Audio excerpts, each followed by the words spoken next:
जी अस्सलाम वालेकुम। आप देख रहे हैं मेरे यूट्यूब चैनल SK क्रिकेट में। आपका अपना सलमान। उम्मीद करता हूँ आज सब खैरियत से होंगे, खुश भी होंगे, अपने आसपास के लोगों का ख्याल भी रख रहे होंगे। जैसा कि आपको पता है, टॉप और लेटेस्ट किस्म की खबरें लेके आपकी खिदमत में हाजिर होते हैं। सबसे पहले बात करते हैं बाबर आजम की क्लासी इनिंग के बारे में। उनकी आज जो बैटिंग का नज़ारा नज़र आया उसके ऊपर बात करेंगे और फिर आगे जाके बात करेंगे थोड़ा सा हम जो बड़ी अपडेट निकल के सामने आ रही है कि पाकिस्तान के जो नए चीफ सेलेक्टर हैं उनका नाम फाइनल हो गया और अपना ओहदा संभाल चुके हैं। वो कौन है, उनके ऊपर आपको अपडेट करते हैं और फिर बात करते हैं कि बाबर आजम की जो अचीवमेंट्स हैं उसके ऊपर भी आपको अपडेट करते हैं। तो अगर आप मेरे चैनल पर नए हैं और पहली दफ़ा आए हैं तो जल्दी से जल्दी बस चैनल को सब्सक्राइब कर लें और बेल आइकन को ज़रूर दबाएं ताकि मैं लेटेस्ट वीडियो आप तक पहुँचती रहे।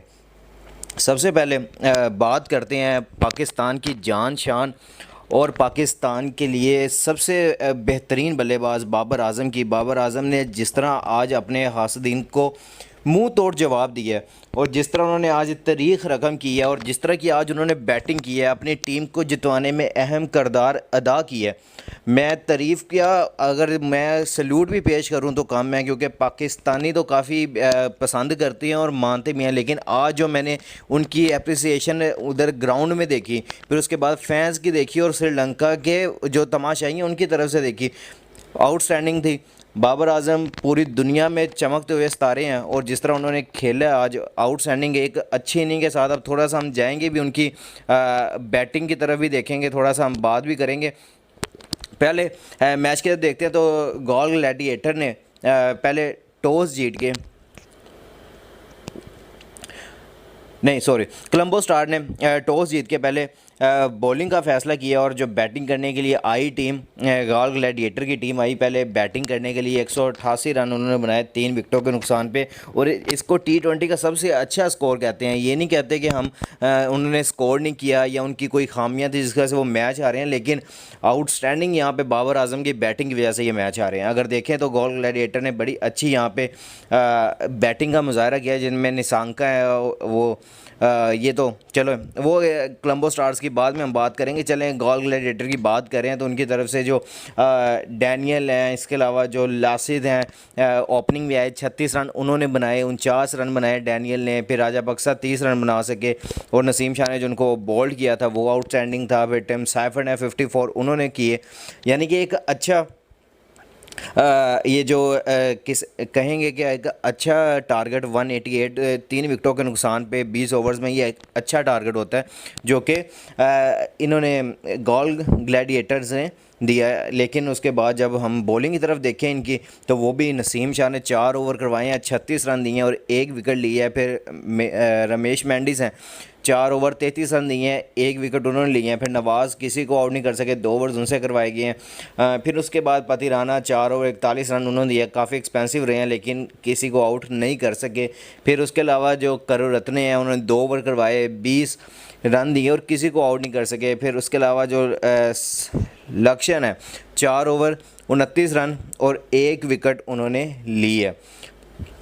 इस तरह ये एक अच्छा टारगेट 188 रन पे, लेकिन फिर भी रिस्ट्रिक्ट किया। लेकिन जहाँ पे बात करें अगर कोलंबो स्टार की बैटिंग की, तो निशांका और बाबर आजम ने ओपनिंग की और ओपनिंग के की इनके तख्ते उलट के रख दिए गॉल ग्लैडिएटर के। तो 54 रन बनाए बाथम निशांका ने, जिनको शिकार किया तबरेज़ शमसी ने।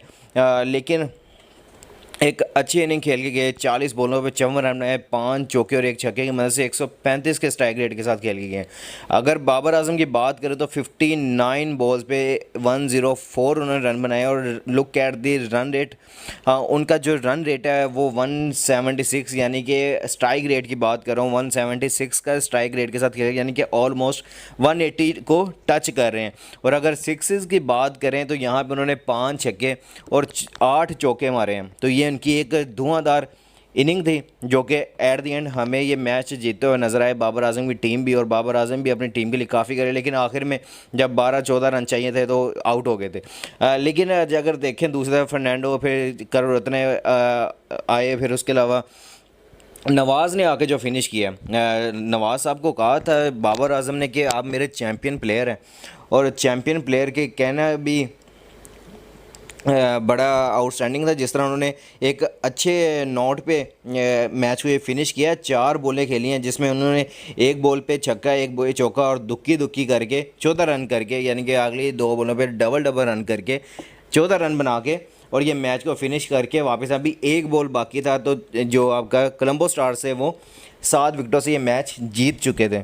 यानी कि एक अच्छा मैच देखने को मिला और बाबर आजम की जितनी तारीफ़ की जाए और अपने कैरियर की 10वीं T20 सेंचुरी बना चुके हैं और सबसे ज़्यादा यानी कि पिछला भी 2 मैच जीते हैं कोलंबो स्टार्स ने, जिसमें एक पहले में भी जो थे मैन ऑफ द मैच वो भी बाबर आजम थे और इस मैच में भी man of the match Babar Azam ही थे। यानी कि बाबर आजम का इस टाइम 17 रूज पे है और अपने हाथ से पूरी ये एनालाइज कर रहे हैं। जिस तरह श्रीलंका में आपको पता है कि आगे हमने एशिया कप खेलना है, फिर अफ़गानिस्तान की सीरीज़ भी आगे है। चले मैं आपको थोड़ा सा ना जाके आगे वो श्रीलंका सॉरी अफ़गानिस्तान ने स्क्वाड भी अनाउंस कर दिया, वो भी मैं आपको शेयर कर देता हूँ। थोड़ा सा आगे जाके बात करते हैं उसके ऊपर भी, लेकिन अभी अगर देखें तो बाबर आजम के थोड़े स्टैट्स के ऊपर नज़र डालते हैं। तो स्टैट्स भी देखें तो बाबर आजम के आउटस्टैंडिंग हैं, जिसमें उन्होंने 10 T20 सेंचुरीज़ कर ली हैं और टॉप रन स्कोरर हैं इस टाइम इस टूर्नामेंट के।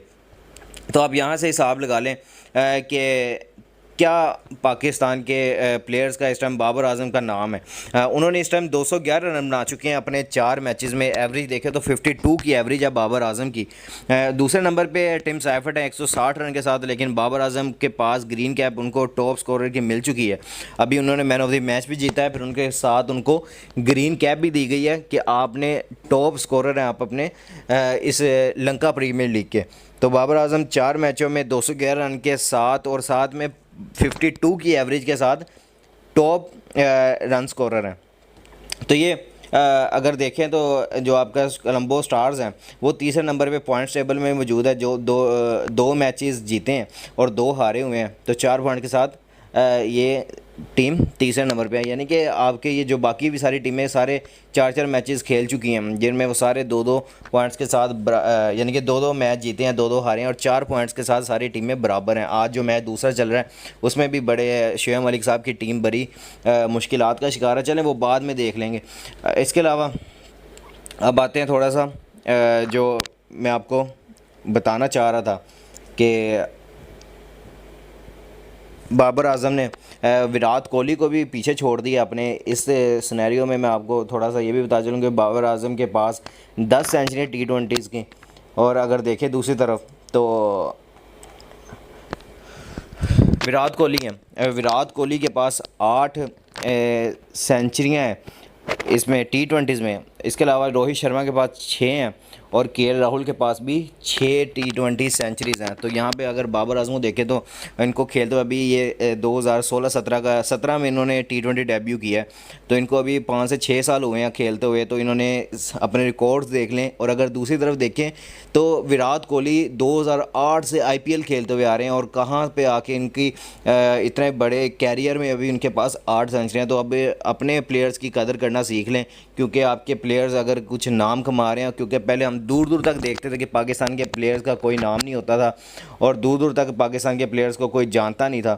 तो वहाँ पे अब बाबर आजम निकल के सामने आए और पाकिस्तान का नाम पूरी दुनिया में रोशन कर रहे हैं और ख़ास तौर पे इतनी गर्मी में लंका प्रीमियर लीग खेल रहे हैं। हालांकि उनके बयान भी उनके वालिद साहब का आया था कि उनको इतने ही पैसे 10 दिनों के मिल रहे थे जो उनको लंका प्रीमियर लीग में मिल रहे थे, तो इतने ही पैसे उनको G20 कनाडा लीग में भी मिल रहे थे, लेकिन उन्होंने उनको स्किप करके उसके फ्रेंचाइज को और उस लीग को स्किप करके यहाँ पे लंका प्रीमियर लीग खेलना पसंद किया, क्योंकि यहाँ पे आपको आगे एशिया कप मिलना है और साथ ही आपको अफगानिस्तान सीरीज़ भी यहाँ पे मिलनी है। तो इसलिए इन्होंने ये इंतखाब किया था और पाकिस्तान के लिए अपना प्यार और जिस तरह उन्होंने इंटेंट शो कराया वो भी आउटस्टैंडिंग है। अगर देखें बाबर आजम के जो T20 पार्टनरशिप्स हैं वो सब पिछले 5 सालों में तो 28 दफ़ा बाबर आजम ने पार्टनरशिप ओपन में 100s की हैं। अगर देखें दूसरे नंबर पे तो रिजवान है 26 के साथ, फिर forward places 24, KL Rahul 18, Devon Conway 18 और डेविड वार्नर 18। यानी कि अच्छा एक तगड़ा आपको मुकाबला देखने को मिलता है बाबर आजम के साथ। अगर बाकी देखें तो बाबर आजम के आसपास भी कोई नहीं भटकता, लेकिन रिजवान यहाँ पे 26 पे हैं, फिर फॉरवर्ड प्लेसेस 24 पे हैं। यानी कि सबसे ज़्यादा मोस्ट 100 पार्टनरशिप जो पिछले 5 साल में किए हैं वो बाबर आजम ने किए हैं 28। तो यानी कि जहाँ पे भी देखेंगे आपको बाबर आजम का कोई ना कोई कारनामा नज़र ज़रूर आएगा। अगर देखें थोड़ा सा अगर मैं आपको बताता चलूँ कि अफ़गानिस्तान ने अपने स्क्वाड का अनाउंसमेंट कर दिया जो कि पाकिस्तान के ख़िलाफ़ श्रीलंका में खेलने जा रहा है 3 ODIs। अगर देखें तो विकेट कीपर रहमानुल्लाह गुरबाज होंगे, इब्राहिम ज़ादरान होंगे, हसन होंगे, फिर रहमत शाह होंगे, फिर ज़ादरान होंगे, नजीबुल्लाह ज़ादरान होंगे, मोहम्मद नबी होंगे, अली खेल होंगे, राशिद खान होंगे, उमर ज़ई होंगे, अब्दुर्रहमान होंगे, मुजीबुर्रहमान होंगे, नूर अहमद होंगे, फ़ज़ल हक फ़ारूकी होंगे, उसके अलावा मोहम्मद होंगे और सैफ़ी होंगे। तो और ट्रैवलिंग रिज़र्व में 2 रखे गए हैं, शाहिदुल्लाह कमाल और फ़रीद अहमद मलिक। तो ये आपका स्क्वाड है। अगर कैप्टन की बात करें तो हशमतुल्लाह शाहिदी अफ़गानिस्तान को लीड करते हुए नज़र आएंगे इस सीरीज़ में जो कि पाकिस्तान ने खेलनी है, जो कि अगस्त 22 से 26 में खेली जानी है। 22 से लेकर 26 तारीख तक अगस्त की ये खेली जानी है, जो कि बड़ी आउटस्टैंडिंग सीरीज़ होगी और काफ़ी हेल्पफुल होगी आगे एशिया कप के लिए। तो ये अफ़गानिस्तान ने अपना स्क्वाड भी अनाउंस कर दिया। तो यानी कि ये सारा कंक्लूड करके बाबर आजम पाकिस्तान के सितारे और जिस तरह उन्होंने पाकिस्तान का नाम रोशन किया पूरी दुनिया में, इनके आस-पास मैं नहीं समझता अब कोई बैट्समैन या कोई इस तरह का प्लेयर कोई लगता है। इनकी अलग क्लास है। अगर दूसरी तरफ देखें तो इन्होंने कमाल करके रख दिया, और अगर देखें दूसरी तरफ इनके पास रिकॉर्ड्स हैं तो वो उनकी भरमार है। और अगर इसके अलावा दूसरी तरफ देखें तो ये आपका अफ़गानिस्तान का स्क्वाड भी आ चुका है। तो अब पाकिस्तान का स्क्वाड भी आपके पास होने वाला है।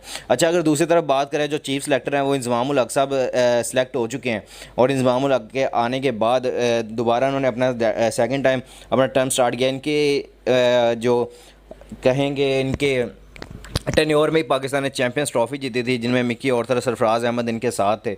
अब देखते हैं कि मिकी औरतर को भी इन्होंने रिटेन किया है, फिर इसके अलावा कोच को ब्रैडबर्न को भी इन्होंने रिटेन कर लिया साथ, और आपके पास हसन चीमा जो आपके एनालिस्ट हैं शायद वो उनको भी अपने साथ रिटेन किया है। तो ये आपके सिलेक्शन कमेटी भी कंप्लीट हो चुकी है। आगे इनके पास भी बहुत कम टाइम है, आगे इन्होंने स्क्वाड अनाउंस करना है अफ़गानिस्तान सीरीज़ के लिए और साथ में एशिया कप के लिए। तो ये सबसे बड़ी असाइनमेंट अभी इंज़मामुल हक साहब के लिए, क्योंकि उन्होंने बड़े अच्छे तरीके से पिछले अपने टेन्योर में डिलीवर किया। तो अब देखते हैं कि इस अपने टेन्योर में किस तरह डिलीवर करते हैं। तो ये आज की खबरें थी। इंशाल्लाह नेक्स्ट वीडियो में आएंगे और डिटेल से बात करेंगे। अपना और अपने आसपास के लोगों का ख्याल रखिएगा और दुआ में हमें भी याद रखिएगा। टेक केयर, अल्लाह हाफ़िज़।